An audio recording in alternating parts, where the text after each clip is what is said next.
2부입니다. 잠시 후 1타 경제 코너 권혁중 경제평론가와 경제 이슈 풀이해드리고요. 이어서 정치토크 거두절미 각설하고로 이어가겠습니다.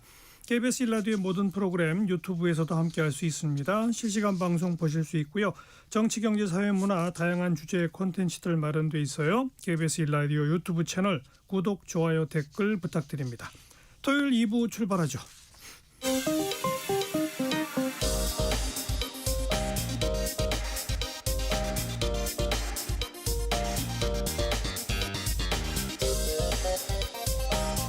팩트체크 진짜 뉴스 정관용의 시사본부 KBS 1라디오 들어보면 압니다.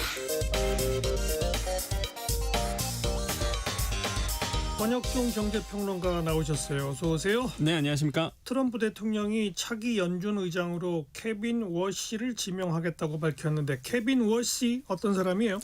일단 시장에서는요. 일단 양분 좀 되고 있습니다. 그나마 낫다 이런 평가도 있고요. 그래도 역시나 금리 인하할 거다 이렇게 이제는 보고 있는데 아마 간밤에 눈 뜨고 나서 금은 투자하신 분들 아마 본인 계좌 보고 깜짝 놀라셨을 겁니다. 왜냐하면 거의 금은이 녹았습니다. 새벽 과중에. 금 시장 본다 그러면 이제 하루 만에 11.4% 빠졌고요. 은 시장 같은 경우는 은 선물을 봤더니 이게 31% 급락했거든요. 단 하루 만에 일어난 일입니다. 그러니까 이게 케빈 워시 전 연준 의장의 그 지명 이거 하나로 사실 변화가 좀 일어났는데 그런데 왜 이분이 중요하냐 시장에서 이 지명 하나로 이렇게 금은 시장에 출렁 걸었잖아요. 지금은 이제는 덜 비둘기파다 이렇게 좀 평가가 나오고 있습니다. 덜 비둘기파. 왜냐하면 지금 트럼프 대통령은 아시겠지만 금리 인하해야 된다. 그러니까 비둘기파의 성향을 원하고 있거든요. 그 중에서 뽑은 거예요. 네, 그 중에서 뽑았는데 근데 이제는 시장에서는 그렇게 평가하죠. 그 수많은 그 후보들 중에서 그나마 덜 비둘기파다. 그러니까 약간 금리 인하만 너무 얘기하진 않을 거다. 이렇게 이제 보고 있는 거고 그러다 보니까 금리와 이제 금은 반대로 간다 생각하시면 되는데 금리가 많이 하락할 것 같아서 금에 대한 투자를 했는데 생각보다 금리가 덜 내려 같은 거예요. 그러니까 이제 시장에선 차익 실현 매물을 확 내놨던 거죠. 그래서 엄청나게 이제 빠졌고요. 두 번째로는 금융권에서는 좀 신망이 있는 사람으로 이제는 불려지고 있죠. 그래서 시장의 불확실성이 좀 사라지면서 뭐 아시겠지만 금은 시장은 불확실성으로 먹고 사는데 이런 게 좀 사라지니까 또 차익 실현 매물이 그래서 나왔는데 근데 이제는 우리나라 분들은 이 케빈 워시라는 전 연준 위원을 어떻게 또 생각하고 있냐면 쿠팡 이사. 사회이사라면서. 네, 쿠팡 사회이사로 또 알려져 있죠. 그러다 보니까 야 이거 쿠팡 제대로 관리가 안 될 수도 있다 이렇게 얘기하고 있는데요. 현재 47만 주를 갖고 있습니다. 쿠팡에. 우리 돈으로 보면 130억 원입니다. 물론 실제 이제는 연준 의장이 된다 그러면 다 매도를 해야 되겠지만은 일단은 사회이사로서 영향력이 이제 큰 사람이 미국의 중앙은행의 수장이 된다는 거잖아요.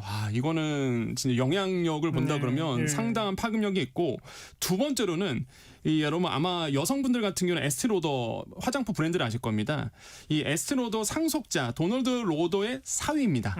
딸이 무려 재산이 우리 돈으로 3조 9천억 원을 가지고 있습니다. 본인도 조 단위의 재산을 가지고 있어요. 네, 그러다 보니까 이런 분이 이제는 됐다라는 거. 그러니까 저는 이런 거 보면서 왜 우리나라만 이렇게 엄격할까? 우리나라 고위공직자들 특히 금융 쪽에 계신 분들이 재산 많으면 안 되나? 미국은 지금 3조, 뭐 4조 이렇게 되는데 그래서 우리가 너무 이렇게 기준을 너무 높게 세우는 거 아닌가 이런 생각도 많이 드는데 어쨌든 간에 뭐 이분마저도 사실 부족함이 없는 분이다. 그래서 이런 분이 이제는 이런 사람이 연준 의장의 그 지명이 지금 된 상태고 후보자가 됐다. 이렇게 생각해 봅니다. 조금 아까 덜 비둘기파라는 표현을 썼는데 원래는 또 이 사람이 매파였다면서요? 맞습니다. 이분이 원래는 매파적 분위기에 이제는 예전에 연준 위원이었죠. 그러니까 이런 겁니다. 금리를 좀 높여야 된다라고 이제는 한때 주장했던 분이에요. 그래서 지금 외신에서는 리인벤티드 워시라고 이렇게 표현을 합니다. 한마디로 이제는 약간 그 노선을 바꿨다. 네. 이렇게 좀 한국어로 표현할 수 있겠는데, 그러니까 매파에서 약간 비둘기파로 변신을 했고, 그런 이유가 이제 트럼프 대통령과 보폭을 맞추면서 금리는 더 낮출 수 있다 이렇게 얘기를 했었거든요. 근데 이분이 내세우는 논리가 좀 어려울 수 있는데 대차 대조표를 이제 축소하겠다 이런 얘기인데요. 그냥 이런 겁니다. 그러니까 연준에서 자산을 축소해서 유동성을 회수한다. 그러면 유동성이 회수하다 보니까 이 인플레의 압력을 낮출 수 있다라는 거고, 그러면은 굳이 금리들을 통해서 물가에 대한 조정은 안 해도 되지 않느냐. 어차피 물가가 낮아지니까. 그래서 이제는 이거에 대해서 이제는 금리 인하할 수 있는 여력을, 그 운동폭을 좀 만들어 놓겠다는 거거든요. 좀 뭐 지금 시장에서는 많은 목소리가 나오고 있는데 뭐 가능하다, 또 어떤 데서는 불가능하다 이런 얘기가 나오고 있습니다. 어쨌든 간에 그러고 두 번째로는 AI 시대의 금리 정책이에요. 그러니까 AI 시대가 되면은 생산성이 증가되잖아요. 그럼 물건값이 싸집니다. 그러면 물가는 알아서 잡힌다 이거죠. 그러면 이제는 물가는 어차피 잡혀지니까 그러면 금리 인하에 대한 또 여력도 생긴다. 이렇게 이제는 보고 있는 거예요. 그래서 이 두 가지가 이제는 케빈 워시가 주장하고 있는 논리인데 뭐 네. 시장에서는 그렇게 이제 평가를 하고 있습니다. 트럼프 대통령은 계속 금리 인하해라라고 목소리를 높여왔기 때문에 네. 트럼프 대통령이 새 의장을 지명해서 실제로 임명이 되면 바로 금리가 내려갈까요? 그렇지 않습니다. 이게 아니에요? 즉시 인하는 좀 어렵다라는 게 시장의 이제 평론이고, 왜 그러냐면 이 연준이라는 게 사실상 연준 위원들도 있고 중앙은행 총재들도 모여서 이제 회의를 하는데 연준 의장 표는 어차피 한 표거든요. 그렇죠. 그러다 보니까 뭐 연준 의장이 된다고 해서 이분이 뭐 금리 내려라 그래서 이제 바로 내려지지는 않는다. 이렇게 보시면 되겠고, 다만 이런 겁니다. 이제 이분의 영향력은, 연준 의장의 영향력은 굉장히 상당히 크다라는 거죠. 의제 설정하죠. 그다음에 가이던스 내놓죠.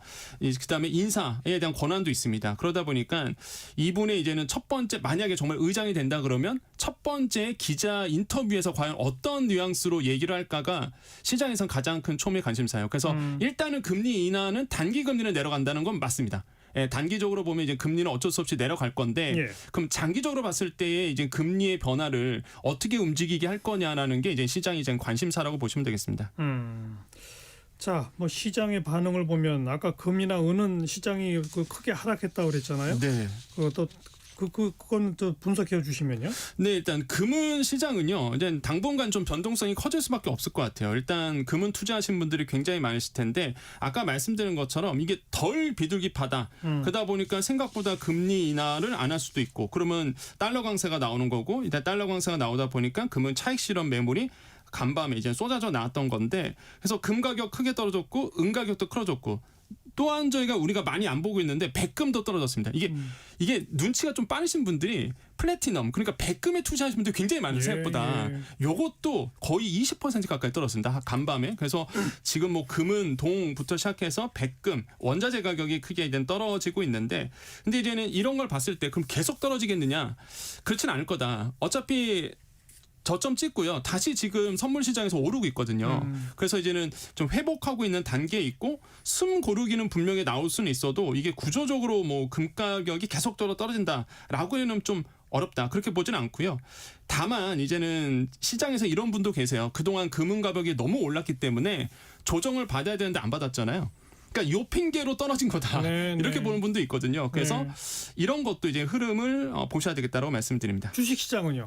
주식시장은 그렇게 많이 영향을 받지는 않았어요. 크게 조정은 나오지 않았습니다. 물론 뉴욕 3대 지수는 다 하락은 했긴 했는데, 뭐 시장에서는 그렇게 불확실성에 대해서 뭐 금리 인하, 금리에 대한 부분에 대해서 불확실성이 사라졌다라고 보고 있기 때문에 이런 점들에서 크게 뭐 조정을 받진 않았다라고 볼 수가 있겠고, 여전히 이제 금리 인하의 기대는 살아있다 이렇게 보고 있습니다. 왜냐하면 아까 말씀드린 것처럼 트럼프 대통령의 끊임없이 금리에 대한 요구가 있고, 이거에 대해서 분명히 케빈 워시도 맞춰줄 거란 말이에요. 금리 인하가 된다. 그럼 위험 자산에 대한 선호 심리가 높아집니다. 뉴욕 주가 더 크게 오를 수 있고요. 근데 다만 그 시그널이 약간 사라졌다는 측면에서 이제는 시장에서는 좀 불안하게 생각할 수 있어도, 아까 말씀드린 것처럼 단기적으로 보면 금리 인하는 분명히 맞거든요. 그래서 주식 시장은 크게 영향을 받지 않았다 이렇게 생각해 봅니다. 비트코인 시장은요? 비트코인은 원래부터가 지금 워낙 안 좋았습니다. 아시겠지만 투자하신 분들은 울상입니다. 지금 지금 우리 돈으로 보면 1억 3천만 원이 깨졌고요. 1억 2천만 원 거의 초반까지도 내려갔었거든요. 이번에도 케빈 워시가 됐다고 해서 우리 시장에 코인 시장에 출렁이진 않았던 부분이 있는데 다만 이제 앞으로의 이제 문제입니다. 만약에 정말 금리 인하가 굉장히 중요한데 금리 인하가 만약에 계획대로 이뤄진다 그러면 지금에 눌려왔던 이 비트코인이나 가상화폐는 다시 오름폭이 커질 수 있다라는 거예요. 그래서 이런 점들도 보셔야 되겠고 그래서 중요한 게 그겁니다. 시장에서 주목하고 있는 게 정말로 금리 인하가 트럼프 대통령이 요구하는 대로 단기간에 빠르게 일어날 수 있느냐 없느냐 요거를 보셔야 돼요. 그래서 다시 한번 말씀드리지만 만약에 의장이 된다 그러면 의장이 됐을 때의 성명서가 나올 겁니다. 그다음에 기자회견은 분명히 있을 거거든요. 그때의 케빈 워시가 어떤 얘기를 하는지 그거를 보시면 이제 앞으로의 내가 금은을 더 투자해야 될지 비트코인에 투자해야 될지 주식에 투자해야 될지 요게 나오는 거예요. 알겠습니다. 네, 그래서 그거를 주목을 하셔야 되겠습니다. 권혁중 경제평론가 고맙습니다. 네, 감사합니다.